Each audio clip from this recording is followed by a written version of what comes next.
Okay, so this one we are going up against the Druid, going first. Um, really just looking to complete our quests as quickly as possible. So we're looking for the plot twist. Maybe looking for Crazy Netherwing to follow up on his Glowfly Swarm if he's able to put one out. Um, I feel like I like Crazy Netherwing on the coin a little more because they often have like an overgrow turn or something like that they can get their Glowfly out a little bit earlier. And so we have the Crazy Netherwing to get back at them, but at the same time, it's also nice to have the Crazy Netherwing off the coin because they might just have the Glowfly off of the coin overgrow, something like that. If they do like turn 2 draw, and then turn 3 overgrow, and then turn 4 Glowfly, we're in perfect position with the Crazy Netherwing. So we have our DQ to activate our Crazy Netherwing. We also have the plot twist. Our plan is to just tap next turn and tap on 4 as well. And I guess we'll see what he does and see if we want to plot twist this away or if we want to sit on the Crazy Netherwing until we can hit the Glowfly.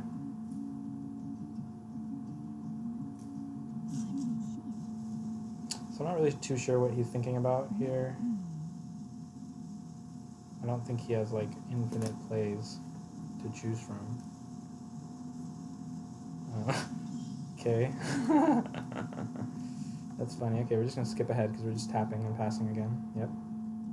So we picked up the Siphon Soul, which could otherwise be a Kelly. And we were previously playing double Nether. I'm just testing out one Nether, one Siphon Soul, see if I like it. This guy plays kind of slow, so I'm going to skip ahead again. Oh my gosh, twice, and he still has done nothing. And again, a hero power.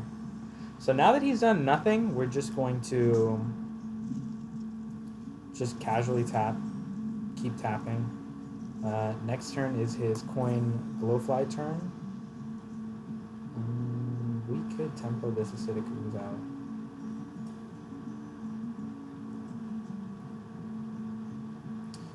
I think I like playing the ooze just because it puts a little something on board. Maybe he doesn't end up Glowflying because he instead wants to deal with the ooze somehow. I don't think he would ever do that, right? And then next turn we can tap plot twist still.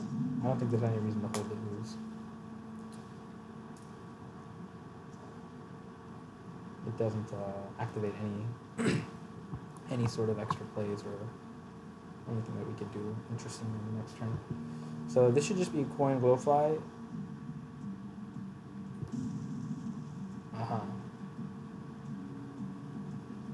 So I think that means he doesn't have the Glowfly, right? That's a pretty good read that he doesn't have the Glowfly because he would always coin Glowfly against just the 3-2, as opposed to doing this horribly slow play and letting us just kind of get ourselves back into the game.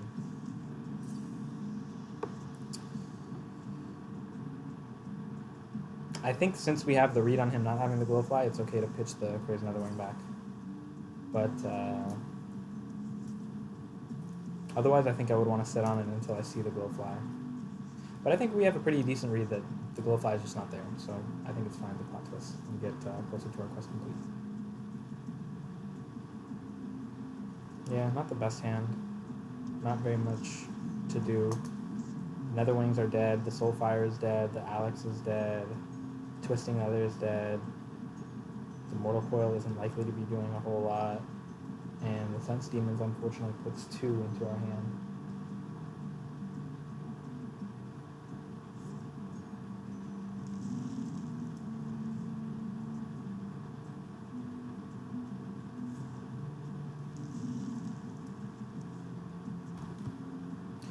So he's just digging. He just drew 3 cards, so it's possible that he could have the Glowfly for next turn now. He still has the coin. Okay, he doesn't have the coin. Interesting. Really interesting. Why did he do that? It's not like he was in danger of anything.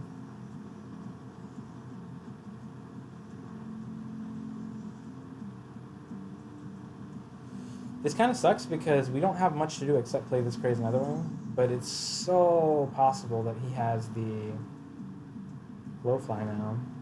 I guess it's only three new cards. So it looks like what we're thinking is Mortal Coil, Sense Demons, and then tapping, but you can't do that, right? You can only Sense Demons, and then you have to play out a Moarg Artificer, assuming you hit one of them. I'm kind of feeling like the play is just Crazed Netherwing, but it sucks so bad if he hits us with the Glowfly.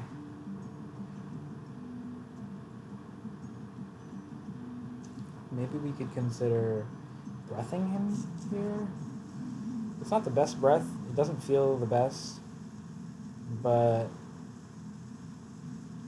it preserves our Crazed Netherwing for next turn, and the next turn we can also finish the quest.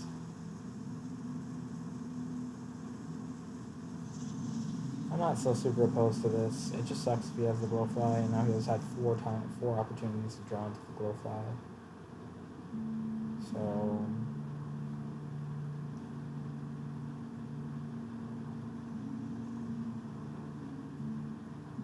and we just have no answer to the Glowfly Swarm. I think that's a problem, isn't it? We have to wait till turn 8 to deal with any sort of board. That means that next turn he could like solo the forest. Man, off the top, you see.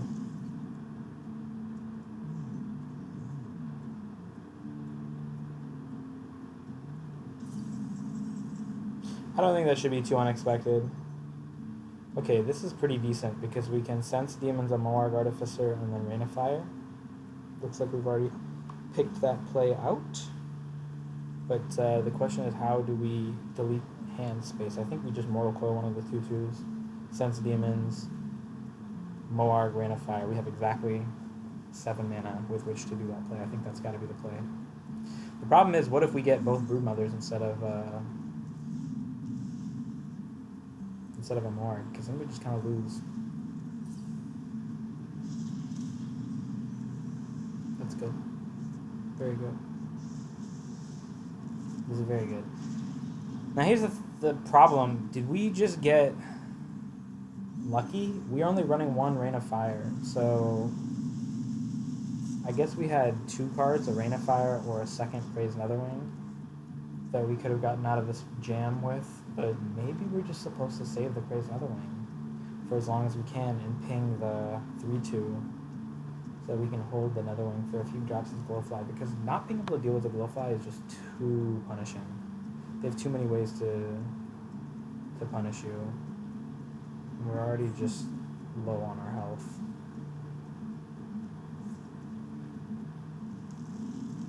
I don't know what this is about here.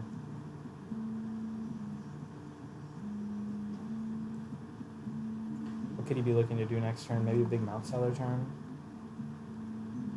I think that's probably what we gotta expect if he's gonna aggressively overgrow like this. When he needs... when he has things that he could possibly be wanting to deal with on the board.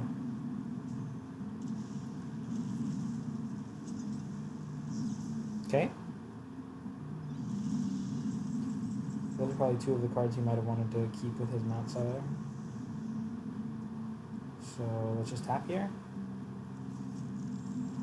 Until we get the next plot twist, and how many cards do we have back? 12 cards in our deck. I think we can pitch a Broodmother. We're at 23, it's pretty good.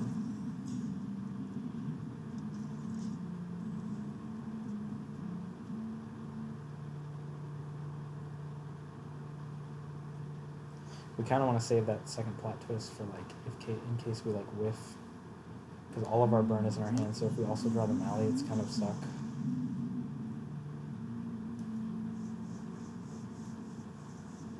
So if we put 4 into this, he would be at 8. We would be at 2. Dark Skies is a clear.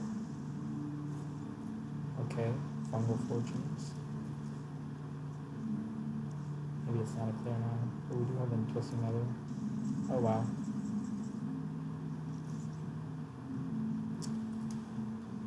Yeah, so we can Dark Skies this, Abyssal Summoner, and get a 0 mana card. We can clear this straight up with some of our burn. I don't think that's the play. We could just Alex him, that's very true.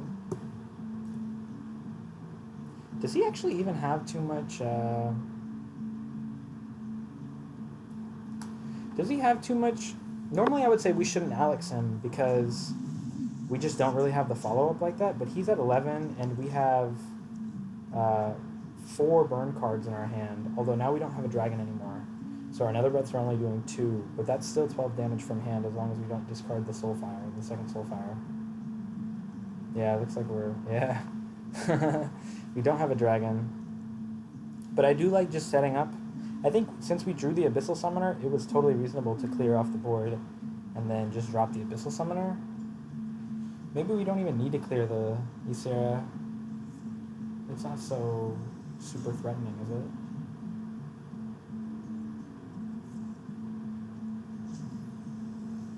So if he somehow heals out of range, we do have the Nether.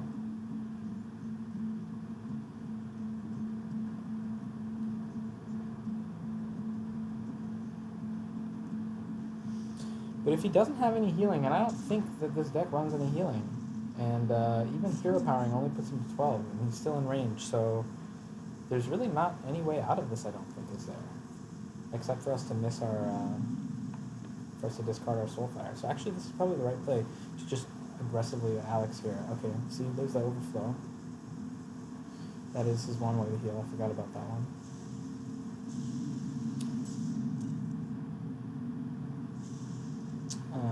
But we can just Twisting Nether this board and then get a tap, free tap.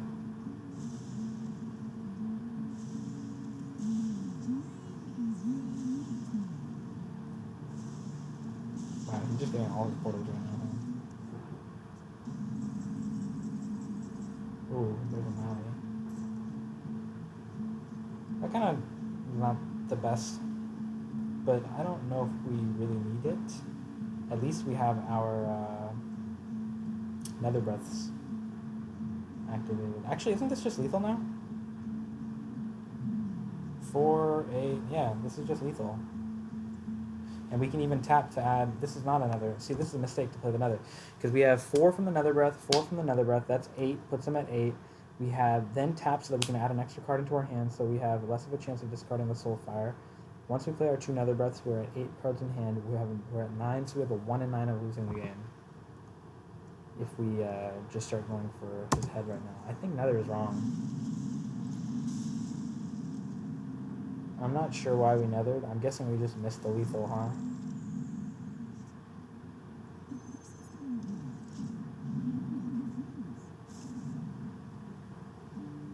I think we just missed lethal. Or a lethal opportunity. Because if he plays a second Overflow now we have to play Hearthstone again. And I wasn't really trying to play Hearthstone with this Druid, Swiss cheese.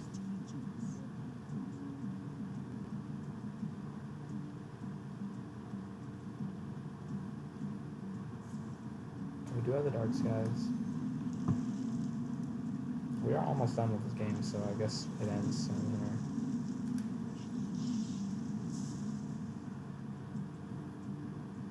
I guess we're just realizing that we had lethal. Maybe we wanted to wait until our Zephrys is live so that we have the Soulfire or Zephrys option to win the game, but I don't think that's correct. There's no reason to give him an opportunity to continue healing out of our range.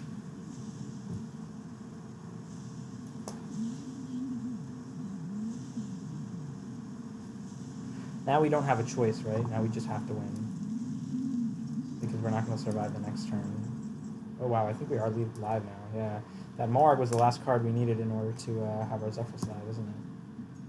So now we have guaranteed lethal. Now we can't lose the game. Now the game's over. But I think the correct play was to win last turn, or to try and win last turn.